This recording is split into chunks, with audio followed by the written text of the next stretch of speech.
নমস্কার বন্ধুরা, দেখো আজকে বাচ্চাদের কিভাবে ধুতি পরাতে হয় সেটা আজকে দেখাবো আমার ভিডিওর মাধ্যমে। তো তোমরা দেখো, প্রথমে আমি ভালো করে সুন্দর করে সমান করে কাপড়টা নিয়ে সামনে ভাঁজ দিলাম এবং সামনের কাপড় পিছনের দিকে নিয়ে কুচি করলাম এবং কুচি করে গুজে দিচ্ছি। এবার ওই কাপড়টায় কিছুটা অংশ যেটা বেঁচে আছে সেটা সামনের দিকে নিয়ে এসে আরও সুন্দর করে কুচি করে পায়ে সেট করে দিলাম আর সেটাও গুজে দিলাম সুন্দর করে।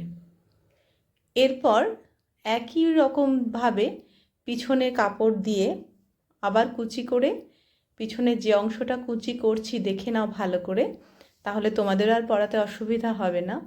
কারণ বাচ্চাদের এরকম ধুতি পরাতে একটু অনেকেরই সমস্যা হতে পারে। তো এরপর ওই পিছনের কাপড়টা সামনের দিকে এনে আবার সুন্দর করে কুচি করে পায়ে সেট করে দিলাম আর ওটাকে ভালো করে গুজে দিচ্ছি। দেখো, তো নাচের ক্ষেত্রে এই ধরনের ধুতি পরানো খুবই প্রয়োজন হয়। তো দেখো তোমাদের কেমন লাগলো।